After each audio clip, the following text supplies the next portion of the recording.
लोकशाहीचा बुलंद आवाज, रिपब्लिकन वार्ता महाराष्ट्र। महापुराचा तडाखा थांबला, गोदामाई हळूहळू परतू लागली। बातमी पैठण येथून।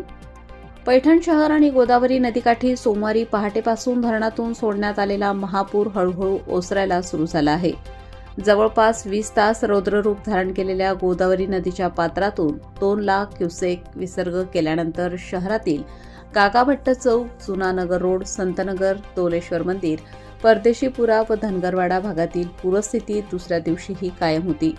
मेन रोडवरील सराफा मार्केट, संभाजी महाराज चौक, बसस्थानक, कॉर्नर व डॉक्टर बाबासाहेब आंबेडकर पुतळा परिसरातील पुराचे पाणी पूर्णतः ओसरले असून वाहतूक पुन्हा सुरळीत झाली आहे। या पुरामुळे व्यापारी, दुकाने आणि घरांना मोठ्या प्रमाणात नुकसान झाले आहे। पालकमंत्री संजय शिरसाट, खासदार संदीपान भुमरे, डॉक्टर भागवत कराड, आमदार विलासबापू भुमरे, आमदार संजय केणेकर यांनी पूरबाधित भागाची पाहणी करून नागरिक आणि व्यापाऱ्यांना दिलासा दिला। त्यांनी नगर परिषद व तहसील कार्यालयांना तातडीने पंचनामे करण्याचे निर्देश दिले। यावेळी माजी महापौर, तहसीलदार, नगरप्रमुख, व्यापारी संघटना व रोटरी क्लबचे अनेक पदाधिकारी उपस्थित होते।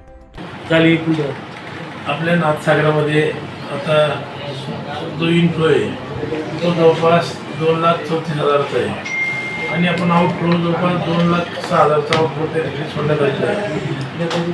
कालची परिस्थिती फक्त आज परिस्थिती नियंत्रणात आहे आणि काल आपल्याला ज्या ज्या ठिकाणी स्थलांतर करण्याची गरज होती त्या ठिकाणचे आपण नागरिक स्थलांतर करून त्यांची राहण्याची, जेवणाची व्यवस्था त्या ठिकाणी नाथ संस्थांच्या वतीनं केली आणि आपला बाजारघाटचा जो भाग असेल त्या ठिकाणी पूर परिस्थिती होती त्या ठिकाणची ज्या ठिकाणचे आपल्याला नागरिक कुटुंब स्थलांतर करण्याची गरज होती त्या ठिकाणचे आपण स्थलांतर करून सुरक्षित जागेत त्या ठिकाणी ठेवलेली आहे। पण कालची जी परिस्थिती होती ती परिस्थिती आज नाही आहे, परिस्थिती ही नियंत्रणात आलेली आहे। कोणी घाबरण्याची, काळजी करण्याची गरज नाही आहे। सर्वांनी फक्त या आसमानी संकटावर आपल्या या ठिकाणी मात करायची। रिपब्लिकन वार्ता महाराष्ट्र न्यूजसाठी पैठण प्रतिनिधी Sunil Adsul, Chhatrapati Sambhajinagar. Subscribe now and press the bell icon. Never miss an update.